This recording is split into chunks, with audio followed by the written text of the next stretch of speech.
The Kronth Dominion battleship Steel Fang moved through the quiet edge of the nebula like a giant shadow. Its sharp metal plates reflected the faint, colorful dust clouds, making the whole ship look like a drifting beast searching for prey. The Kronth were known across the galaxy as apex warriors, strong, fast, and feared by every species that had the misfortune of meeting them in battle. Stories about them could silence an entire room. Inside the ship, Captain Ralcor stood tall on the command deck, his scaled armor shining under the red lights. His eyes were sharp and golden, always looking for danger. The crew trusted him completely. After all, he had never lost a battle, so when the sensors beeped with a strange alert, every warrior expected something deadly, something worth their strength. "Captain," said the sensor officer, her voice steady but confused. "We have found a small escape pod. No ship around it. No heat signatures. It looks abandoned." "Show me," Ralcor ordered. The screen lit up with an image of a small silver pod drifting slowly among the orange dust clouds. It rotated gently, almost peaceful. The warriors on the deck frowned. Nothing peaceful ever floated this close to Krenth space. "Life signs?" Ralcor asked. "One. Very small," the officer replied. "It seems weak, but stable." Ralcor paused. "A trap? A hidden bomb? A spy device?" None of it made sense. Yet something in his instincts told him to investigate. "Bring it aboard," he said finally. The crew obeyed. A few minutes later, the pod was inside the landing bay, surrounded by 10 of the strongest Kronth guards. Their claws were sharp, their fangs ready. They expected danger. They expected a threat. They did not expect what they found. The pod door opened with a soft hiss, revealing a small human child, a boy, maybe 8 years old.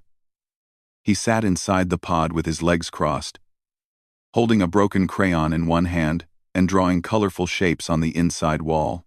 His hair was messy, his cheeks smudged with pencil dust, and he looked up at the towering guards with wide eyes full of curiosity, not fear. One of the guards jumped back a full step. "It is tiny," he whispered. Another guard leaned closer. "Is it injured?" The boy blinked at them, tilted his head, and asked in a bright, innocent voice, "Hello? Are you dinosaurs?" The entire landing bay froze. Kranth warriors who once made star systems surrender with a single roar stood speechless. No one had ever called them dinosaurs. No one had ever spoken to them with that tone. Most beings trembled when they saw the size of a Kronth hand, let alone the whole warrior. Captain Ralcor arrived moments later, expecting danger. But when he saw the tiny human looking up at him with a smile, he felt something he had never felt in his entire life. He felt confused. The child pointed at Ralcor's horns. "Wow, those are cool. Do they glow in the dark?" Ralcor, undefeated champion of 100 battles, blinked. "No. They do not glow." "Oh," the boy said, sounding disappointed. "They look like they should."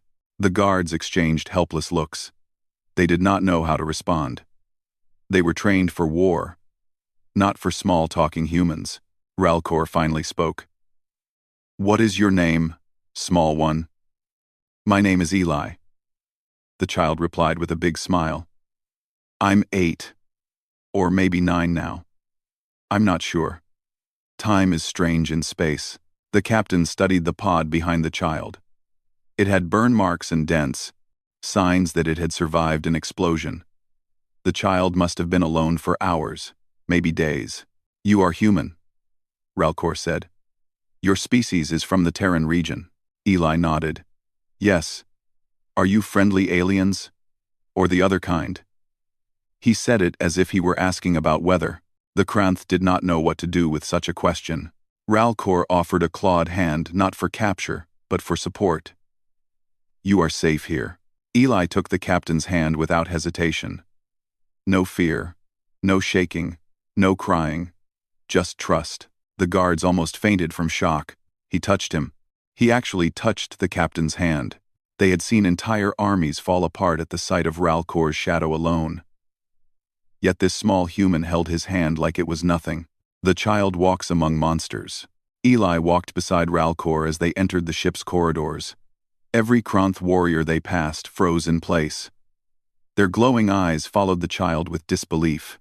Some whispered, "Is that a human child? It is so small. Why is it not afraid of us?" Others whispered something far stranger. "It is kind of cute."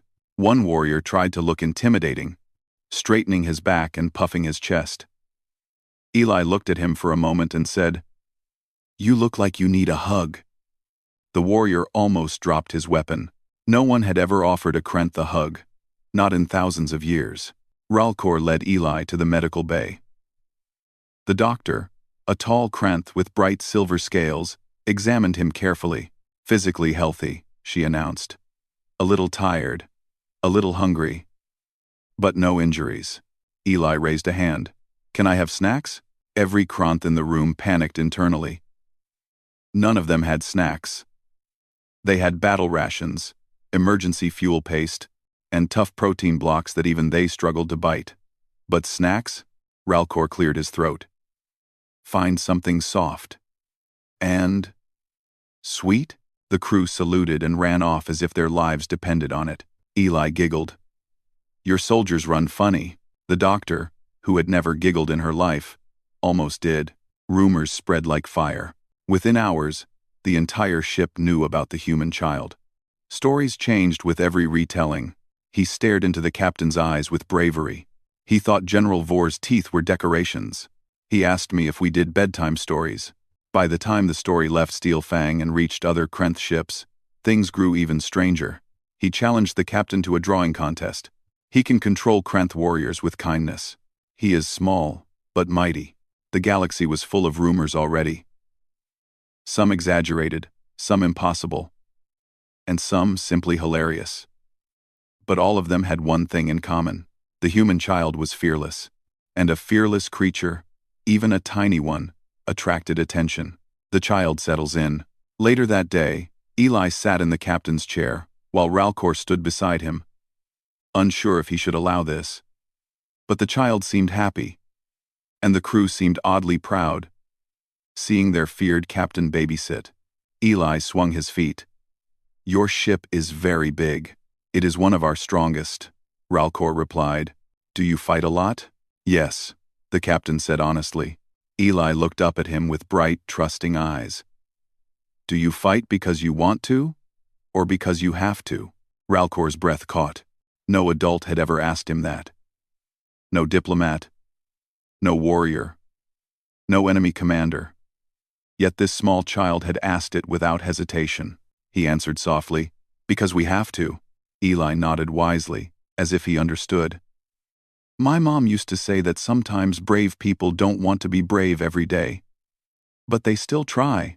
Ralcor felt something warm in his chest, something he did not recognize, something unfamiliar but strange in a good way. Respect? No. Admiration? Maybe. Or perhaps something simpler. Care. He looked at the tiny human who had brought silence to a ship of warriors, a child who smiled at monsters, a child who said wise things without knowing how powerful those words were. For the first time in his life, Captain Ralcor wondered if strength came in many shapes, even small ones. A new mystery begins. That night, the ship drifted peacefully through the nebula. Eli slept in a carefully prepared bed of soft blankets. 2 guards waited outside his room, not because he was dangerous, but because they felt strangely protective of him. Ralcor watched the stars outside the window. Deep in thought, where had this child come from? Who had lost him? Why was he not afraid of the Kranth? And why did the Kranth feel calmer, softer, almost kinder when he was near? He did not know yet. But the galaxy was about to change in ways no one could imagine. And it began with a single human child, unafraid of monsters. The next morning, on the Kranth battleship, Steel Fang began in a very unusual way. Normally, the ship woke to the sound of metal boots, deep voices giving commands, and the hum of engines preparing for travel. Today, the first sound was a small human voice drifting through the halls. Good morning. Everyone, warriors who had faced terrifying space storms, froze mid-step. Some dropped their data pads. Others stared at the tiny shape walking happily beside Captain Ralcor, a child with sleepy eyes, messy hair, and a blanket wrapped around his shoulders like a cape. Eli waved at every warrior he passed. Hello, hi, good morning. Several of the crew looked confused. Several looked dazzled. And one looked like he was trying very hard not to smile. Ralcor watched this with the same expression he wore during complicated battle plans. Focused, uncertain, and strangely proud. Breakfast chaos. Eli's first request of the day had been simple. I want breakfast. But for the Krunth, it was more complicated than any battle they had fought. The cooks served dishes known for their strong flavors, hard textures, and impressive size. Nothing on their menu was soft enough, sweet enough, or friendly enough for a human child. When Ralcor asked if they had anything gentle on the stomach, the head cook whispered, "We do not cook gentle food." Eli sat at the table, swinging his legs. "Do you have fruit? Or something like pancakes?" The cooks panicked quietly. One brave cook placed a plate of warm, soft-grained squares, with a hint of sweetness in front of him. It was the closest thing they could create on short notice. Eli took a bite and smiled so brightly every Krunth in the room stood taller. "It's really good." The entire kitchen staff sighed with relief. As Eli ate, more warriors peeked through the cafeteria door. Giant creatures with horns, claws, and bright scales who suddenly seemed shy. They wanted to see the human child. They wanted to say hello, but they had no idea how. One warrior offered a small flower from the hydroponics room. Another gave him a tiny carved animal made of metal scraps. A third nervously asked if Eli liked drawing because he had brought several colored stones for him. The child accepted every gift with joy. "Thank you. This is so cool. I love this. Did you make it? This flower smells nice." The warriors stared at him like they had just been promoted. Ralcor thought, "This child is changing the strongest warriors in the galaxy, one compliment at a time." Rumors spread across the galaxy. What happened next was something no one expected. Information about the human child left the Steel Fang and reached other ships faster than light. Warriors sent messages to their allies, who sent messages to their allies. And soon the entire Krunth Dominion knew, a human child lives on the battleship, and he is not afraid of us. But the Krunth were not the only apex species in the galaxy. The Vorak Clawborn, a proud race known for their fast reflexes and bright red scales, heard about Eli and immediately became curious. The Draxian Stalkers, tall beings with soft fur and observant eyes, learned the news and felt a spark of competition. Even the Obelith brood, usually silent and mysterious, received the transmission and paused their studies. They were not emotional, but something about a tiny human surviving among fierce warriors interested them greatly. Soon, messages began arriving at the Steel Fang, all saying the same thing.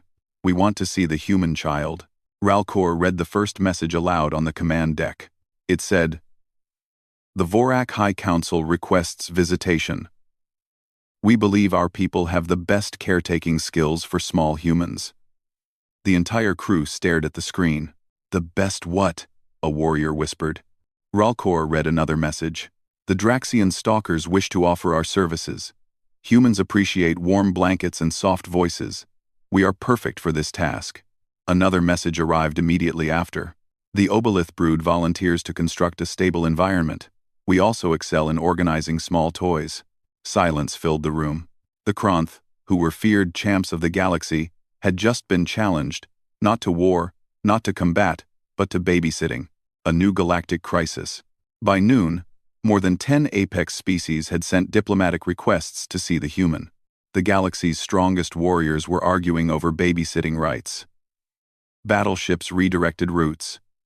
Councils delayed political meetings. Trade negotiations paused. This was, without question, the strangest crisis in galactic history. Ralcor held a meeting with his senior officers. "We cannot allow random visitors aboard," one officer said. "It is unsafe. But we also cannot refuse all requests," another officer added. "They will think we are hiding something." A third officer cleared his throat. "Perhaps, They are jealous. Everyone turned. Jealous? Ralcor repeated. Yes, Captain. They have heard that the child likes being with us. They want to show that they can be good guardians too. The idea sounded ridiculous yet strangely true. Ralcor sighed. Prepare for controlled visits. No one gets close unless the child feels safe. The officers nodded. Meanwhile, Eli was sitting on the floor outside the meeting room, trying to make a tower out of metal blocks. A warrior watched nervously, ready to catch the blocks if they fell. Eli looked up at him. Is something happening? Many species want to visit you, the warrior explained. Visit me? Why? Because they want to take care of you. Eli blinked. Like babysitting? Yes. The boy tilted his head in confusion. Do they not have their own kids? The warrior had no idea how to answer. First visitors arrive. The Vorak Clawborn were the first to arrive. Their ship shimmered red like a burning star. They walked with long, proud strides, and their sharp scales clicked softly as they moved. The leader, Ambassador Vorel, bowed deeply to Eli. We, the Vorak, offer our best caretakers. We wish to show the child our gentle side. Eli waved. Hello! Your scales look cool. Vorel almost melted. One Vorak presented a soft, glowing ball. We made this toy for you. It lights up when you bounce it. Eli bounced it once, and the ball glowed very bright. His eyes widened with delight. Whoa, this is awesome. The Vorak took this reaction as the highest honor. The Draxian arrived next. The Draxian stalkers moved like soft shadows, covered in warm fur with long ears that twitched when they listened. Their ambassador, Lyra, knelt down to be at eye level with the child. We brought you blankets, she said gently. We heard humans like comfort. They gave Eli a giant fluffy blanket decorated with stars. He wrapped himself in it instantly. This is so warm. The Draxian looked like they had won a major victory. And then the Obelith brood. The Obelith did not speak much. They communicated through calm gestures. Their ambassador placed a small box in front of Eli. When he opened it, tiny, colorful building blocks arranged themselves into shapes. Wow, it moves on its own. Eli clapped. The Obelith nodded respectfully, pleased. The competition grows. By evening, the visiting species were politely arguing. Our gift made the child smile the most, the Vorak insisted. No, the Draxian said softly. He wrapped himself in our blanket for 20 minutes. The moving blocks held his attention longer, the Obelith added. Even Ralcor found himself joining the strange debate.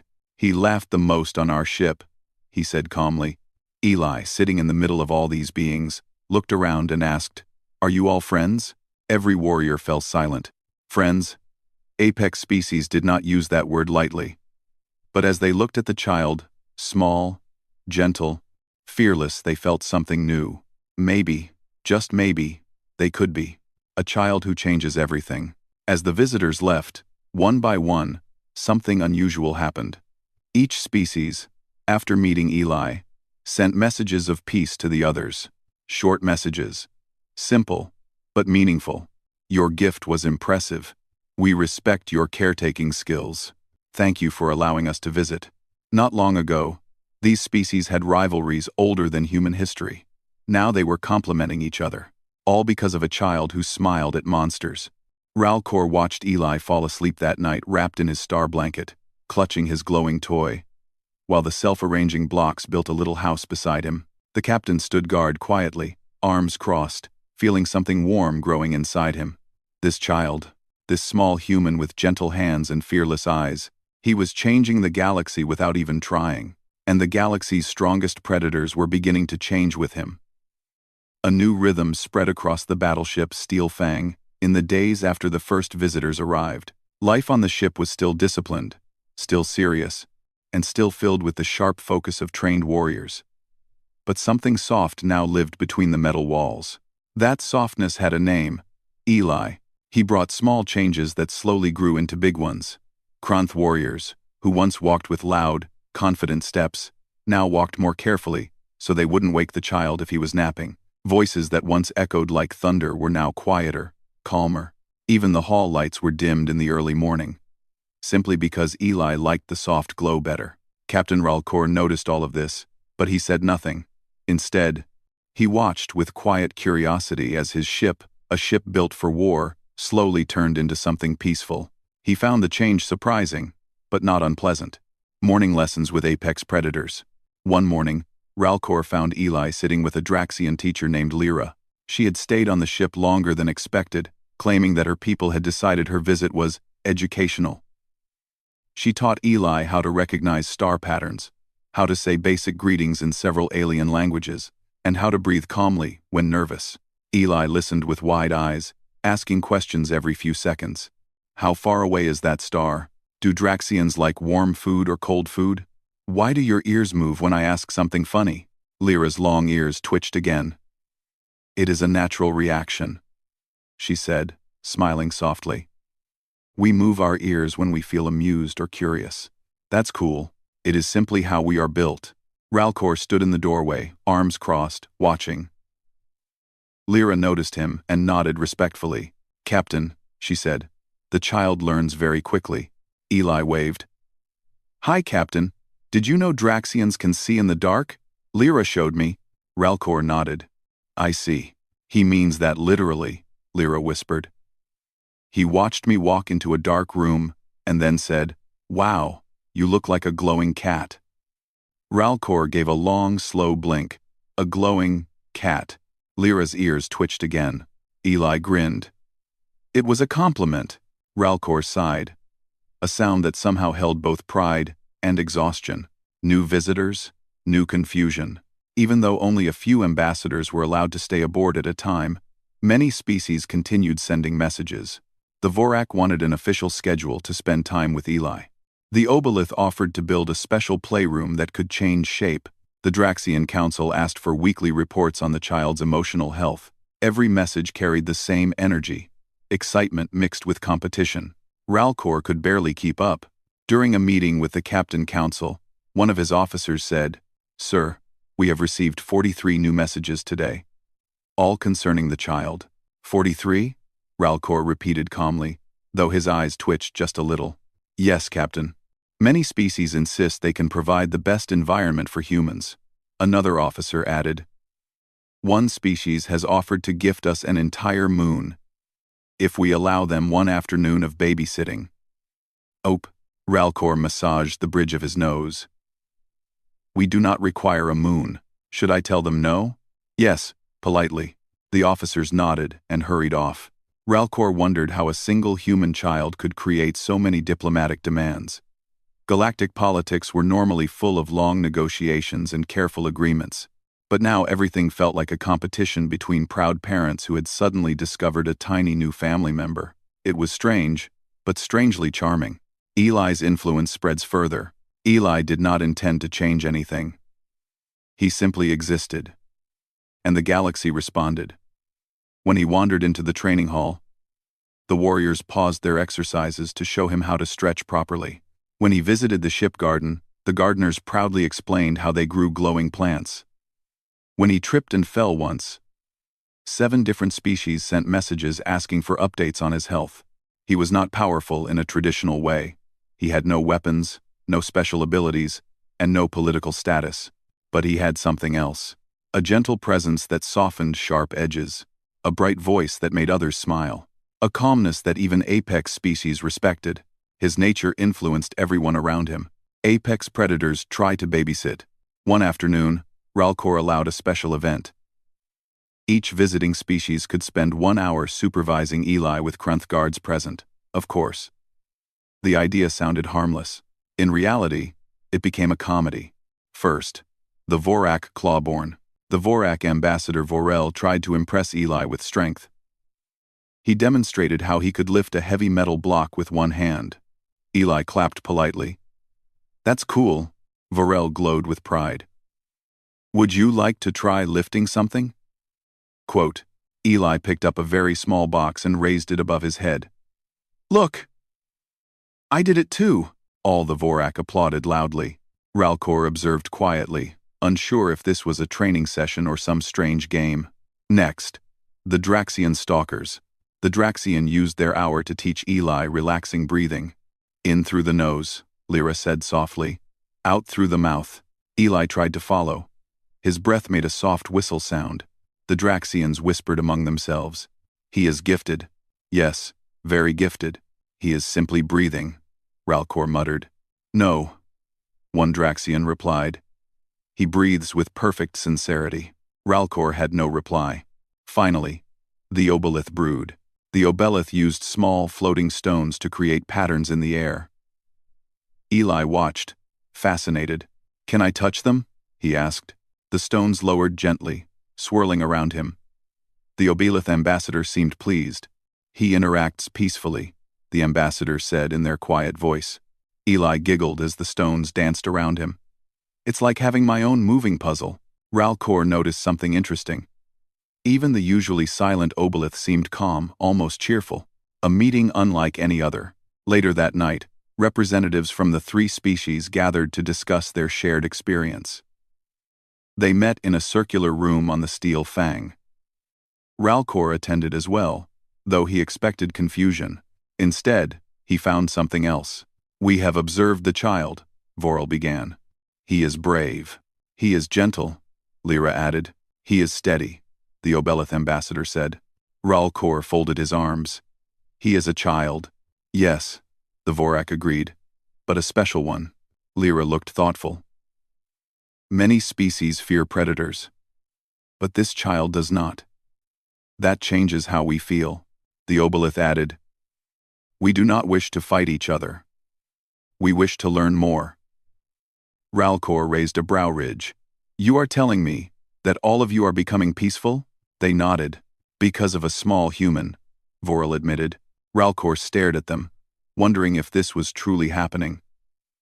For centuries, these species had competed for territory, trade routes, and resources. Diplomats had spent decades trying to ease tensions. Now those tensions were melting away not because of agreements or treaties, but because of a child who enjoyed glowing toys and warm blankets. It was almost unbelievable, but it was real. Eli's influence reaches the Council. The Galactic Council received reports about the strange harmony forming among the apex species. At first, they assumed the reports were mistaken. The Kranth are being polite. The Vorak sent a message complimenting someone. The Obelith built a toy room. Every leader had the same question. How? When they learned the answer, they grew quiet. A child, a human child, that was all.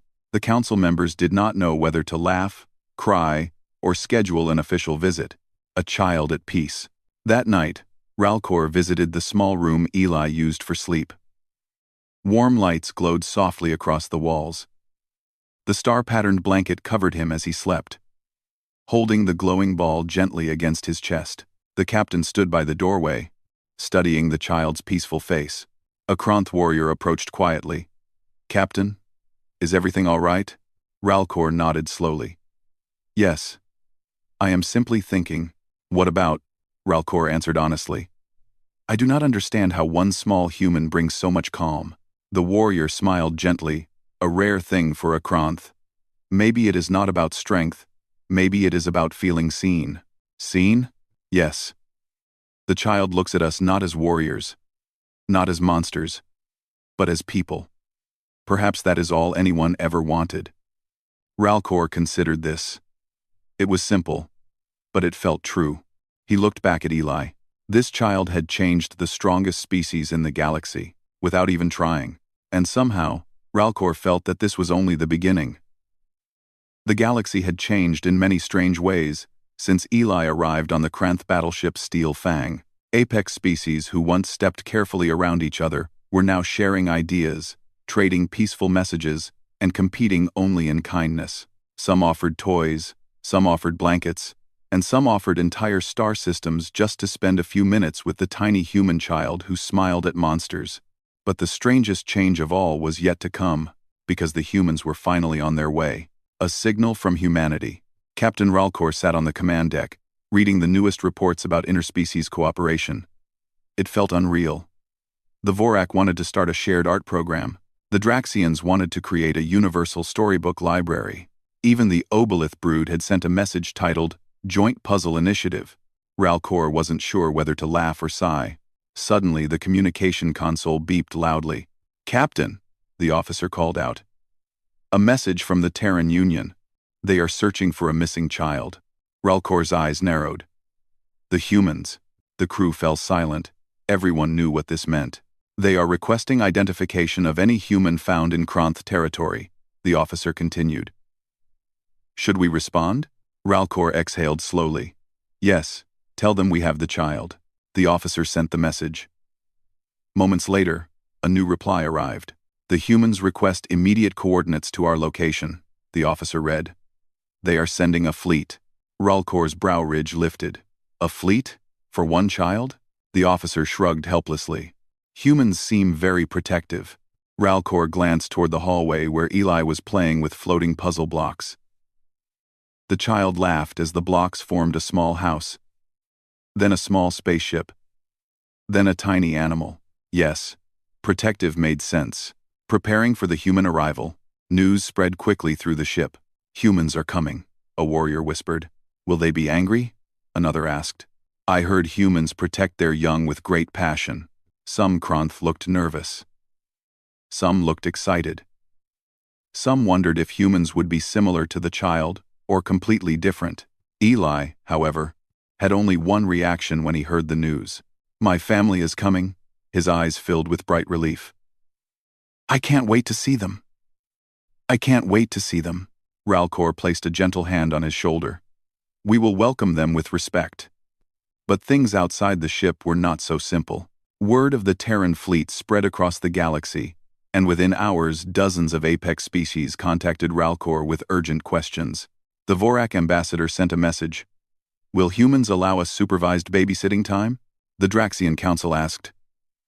"Should we send a welcome gift?" "A calm greeting may help." The Obelith brood simply wrote, "Please do not lose diplomatic access to the child." No one wanted to upset the humans. No one wanted to lose their connection to Eli. So apex species across the galaxy made a decision. They would all show their support. The gathering of warships. 2 days later, the Steel Fang floated inside a quiet star system, but it was quiet only in sound, not in presence. Surrounding the ship were dozens of vessels from apex species. Vorak ships glowing red like burning stars. Draxian ships soft and silver like moonlight. Obelith ships moving silently with smooth, shifting patterns. Other species arriving with ships shaped like shells, spheres, and bright wings. Every ship parked neatly in a circle, as if participating in a ceremony. Ralcor stood on the command deck, arms crossed. Even he was impressed. "It looks like a festival," one warrior said. "Or a competition," another whispered. "Or both," Ralcor muttered. Then the humans arrived. Their fleet dropped out of faster-than-light travel like sparks of blue light. Sleek white ships, organized and steady, moved into formation. Compared to the bright, intimidating designs of the apex species, the human ships seemed simple, almost peaceful. But something about them felt strong, confident, focused, determined, just like Eli. The first contact. The largest human ship sent a message. "This is Admiral Sarah Lawson of the Terran Union. We are here for the missing child. Requesting communication with the Kronth captain." Ralcor straightened. "Open the channel." The screen lit up with the face of a human woman in a clean uniform. Her eyes were sharp, but her expression held deep worry, the kind only a human could have when searching for a child. "Captain Ralcor," she began carefully. "We received your message. You have our young one?" "We do." The Admiral took a breath. "Is he safe?" Ralcor stepped aside so the camera could capture Eli, who was bouncing happily with his glowing toy. "Hi, Mom. Hi, Dad. I'm okay." The humans on the other side of the call nearly collapsed with relief. Ralcor suspected several officers cried off camera. He respected that. Humans cared strongly, and he found that admirable. "We request permission to board," the Admiral said gently. "We want to bring him home." "Permission granted," Ralcor replied. The most polite meeting in galactic history. When the humans boarded the Steel Fang, they did not come with weapons drawn. They came with open hands and grateful eyes. Eli ran to them, hugging the nearest human tightly. The warriors around him bowed their heads in respect. Admiral Lawson stepped forward and faced Ralcor. "Thank you," she said. "You protected him. That means more to us than you know." Ralcor nodded. "He brought great peace to our ship. Many wish to continue caring for him." The Admiral blinked. "I'm sorry." "What?" Suddenly, the Vorak ambassador stepped forward. "We humbly request visitation rights." The Draxian ambassador added, "We can provide emotional support blankets." The Obelith raised a hand. "We built moving puzzles for cognitive growth." Admiral Lawson stared at them with wide eyes. Eli waved cheerfully. "They're my friends." "I see," the Admiral managed. Behind her, the human officers whispered quietly. "Are those the apex species? They look dangerous. They're acting very gentle. Why do they all have toys?" The Admiral cleared her throat. "We are thankful for the kindness you've shown him. Truly. But we must take him home." All the alien ambassadors looked devastated. The Vorak drooped their bright scales. The Draxian lowered their soft ears. The Obelith dimmed their glowing lines. Eli held his parents' hands but looked up at Ralcor. "Can I still see them again someday?" he asked softly. Ralcor kneeled, lowering himself to the child's height. His voice was gentle, a tone none of his warriors had ever heard before. "You will always be welcome among us," he said. "The galaxy is safer with you in it." Eli hugged him without hesitation. The entire hall fell silent, not out of fear, but out of warmth. A new beginning. Humans prepared to leave, and the apex species gathered outside their ships to send Eli off. Gifts were offered once again. A Vorak crystal shaped like a star. A Draxian book full of peaceful stories. An Obelith puzzle cube with shifting colors. Eli accepted them all with bright gratitude. "You're all amazing," he said. "I'm glad I met you." The ambassadors, warriors, and captains, the galaxy's strongest, looked at each other with soft eyes. For a moment, there were no rivalries, no battles, no fear, just kindness, just connection, just peace. The legend begins. As the human fleet prepared for departure, Ralcor watched their ships rise into formation. Eli pressed his small hands against the window, waving at the steel fang until the last moment. When the humans disappeared into faster-than-light travel, silence filled the system. Then the Vorak ambassador spoke softly. "The child changed us." The Draxian nodded. "He showed us we can be gentle." The Obelith added, "He made us understand unity." Ralcor looked out into the stars. A small human did what entire councils could not. And in that moment, every species understood something simple but powerful. Humans were not dangerous because of strength. They were powerful because even their children could turn warriors into protectors, and rivals into friends. The story of Eli spread across the galaxy. Songs were written, books were created, treaties were signed, and everywhere, people whispered the same name, the child who tamed monsters. The galaxy would never be the same again, all because a human child smiled at apex predators, and they smiled back.